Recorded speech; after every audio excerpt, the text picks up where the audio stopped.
अगर टोपी और दाढ़ी वाला बंगला बोल दिया तो पहले सर्टिफिकेट ये सिपाही देता है कि जांच करो कहीं बांग्लादेशी तो नहीं है। तो हमने एक मर्तबा कह दिया कि हम बोले टोपी दाढ़ी वाले तो कागज चेक कर रहे हो, हिम्मत है तो जरा दीदी का भी एक बार चेक करा लो, वो भी बंगला बोलती है। ये खौफ निकालो अपनी औलादों के दिलों से, यह डर बाहर कि 20% को दिखाकर 80% को लोग रोज डराते हैं।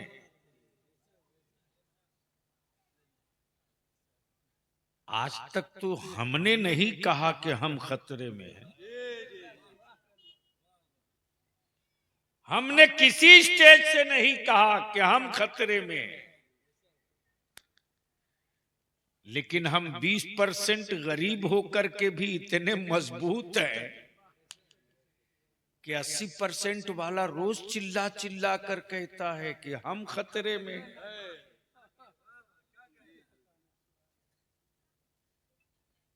तो जब कम बताओ कि ये दरूद शरीफ कितने 100 साल से पढ़ा जा रहा, कोई बता सकता है?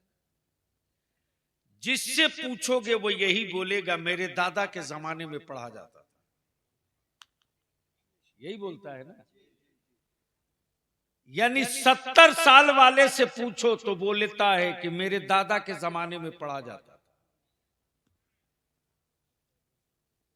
यानी पोता से पूछो तो वो कहे कि दादा के जमाने में पढ़ा जाता था, और दादा से पूछो तो दादा बोलता है कि मेरे दादा के जमाने में पढ़ा जाता था। तो आखिर ये बंद किसने किया, कब किया?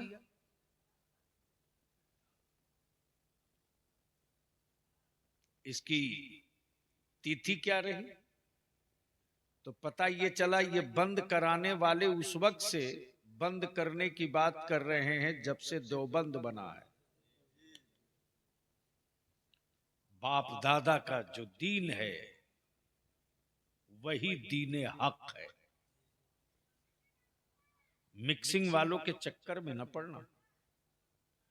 और एक बात मुबारकपुर की मेरी बेटी बहनें माए नौजवान बुजुर्गों हाथ जोड़ के बलिया भी कह रहा, जिसके बेटे जाहिल होंगे वो मजदूरी करेगा, जिसकी औलाद जाहिल होगी वो मजदूर बनेगी, जिसका बेटा पढ़ लेगा वो मजदूर नहीं मालिक बनेगा। अब फैसला आपको करना है कि अपने बेटे को मजदूर बनाना चाहते कि मालिक। अगर मालिक बनाना है तो पढ़ाना पड़ेगा।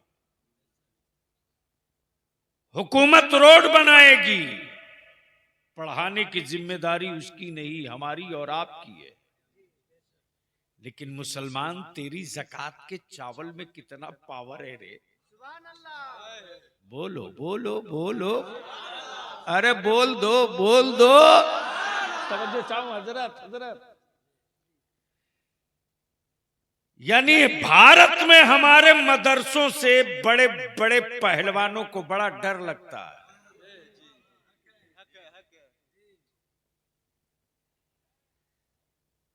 यानी आप ये समझ लो कि रहते हैं ब्लैक कैट कमांडो के बीच फिर भी डरे रहते हैं। और मुसलमान भारत में तो यार कितना गजब की चीज है,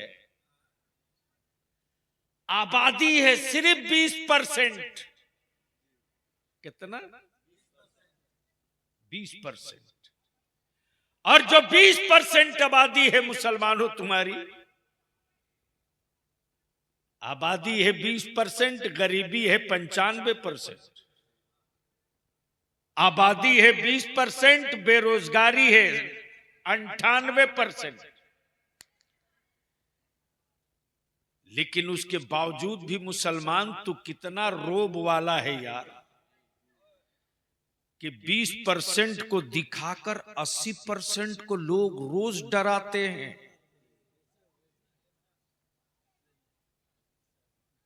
आज तक तो हमने नहीं कहा कि हम खतरे में हैं। हमने किसी स्टेज से नहीं कहा कि हम खतरे में हैं।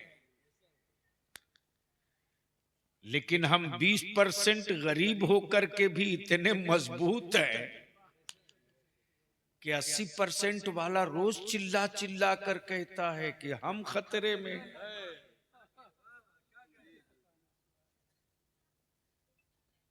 तो जब कम पढ़े तो इतने डरे हो, जब हम गरीब हैं तब इतने डरे हो। जिस दिन मेरे बच्चे पढ़ लेंगे ना, जिस दिन बच्चे मेरे पढ़ लेंगे, चले जाओ चेन्नई में चांचल के, शमशी के, आपके इस पूरे इलाके के बच्चे चेन्नई में, हैदराबाद में, बेंगलोर में, कर्नाटका में, मुंबई में, पंजाब में, दिल्ली में मिलेंगे। यहां तक के सबसे ज्यादा चेन्नई में मिलते और कर्नाटका में। और अब तो केरला का हाल ये है कि जिस इलाके में घुस जाओ, एक बार एक लफ्ज बंगला बोल दो, 50 आदमी वहीं खड़ा हो जाए। एक साहब मुझसे बोले कि हमारे यहाँ बंगाली बहुत है। मैंने कहा हमारे देश में बंगला बोलना ही जुर्म हो गया है।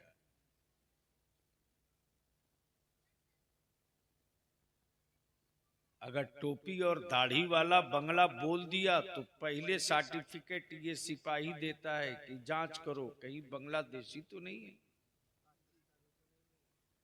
तो हमने एक मर्तबा कह दिया कि हम बोले टोपी दाढ़ी वाले तो कागज चेक कर रहे हो, हिम्मत है तो जरा दीदी का भी एक बार चेक करा लो, वो भी बंगला बोलती है।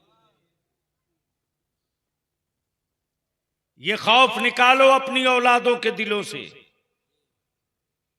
ये डर बाहर करो, वरना आने वाले दिनों में लोग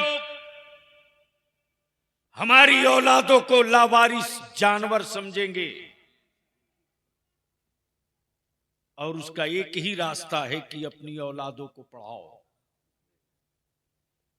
मुसलमान, तेरे ज़कात के चावल में कितनी ताकत है कि आज हुकूमत स्कीम चलाकर भारत के सबका पेट नहीं भर सकती, लेकिन आज तक दुनिया में भारत में कोई अखबार ऐसा नहीं मिला जिसने ये खबर छाप दिया हो कि किसी मदरसे का कोई गरीब बच्चा भूख से मर गया हो।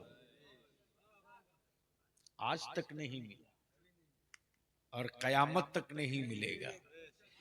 इसलिए कि जब तक मेरी माओं के दिलों में सैयदा फातिमा ज़हरा की अकीदत और मोहब्बत सलामत रहेगी, तब तक मदरसे का कोई मुस्तफा का मेहमान भूखा नहीं सोएगा। इसलिए कि आज भी मेरी माँ, बहन, बेटियों के दिलों में रसूल करीम के मेहमानों की इज्जत है। वह अपने बेटे को आधा पेट खिला के सुला देगी, लेकिन रसूलुल्लाह के मेहमानों को कभी भूखा नहीं सोने देगी। इसलिए कि इनको भी मालूम है कि कल कयामत के दिन इनका बेटा पहचाने कि ना पहचाने इसकी कोई गारंटी नहीं, लेकिन जिन बच्चों ने भात और रोटी खाकर कुरान हिफ्ज कर लिया है, बिन देखे कयामत में वो पहचान जाएगा। इसलिए मदरसे को मजबूत कीजिए और इतना मजबूत कीजिए कि सिर्फ मौलाना और हाफिज मत बनाइए, अंग्रेजी भी मदरसे में पढ़ाइए, बंगला भी पढ़ाइए, मैथ भी पढ़ाइए और पढ़ाकर ऐसा तैयार कीजिए कि मदरसे से निकलने वाला जब निकले तो टोपी, दाढ़ी, गमछा देखकर कोई ये ना समझे कि ये टूअर और यतीम है। पकड़ ले गट्टा तो पसीना छुड़ा दे सर्दी में और बता दे कि देख सबसे पंगा लेना, मदरसे वालों से पंगा कभी मत लेना।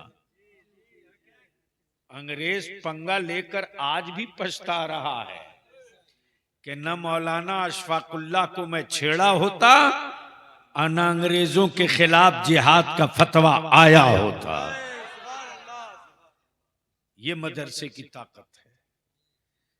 इसलिए मैं और कुछ नहीं कहते हुए मेहमान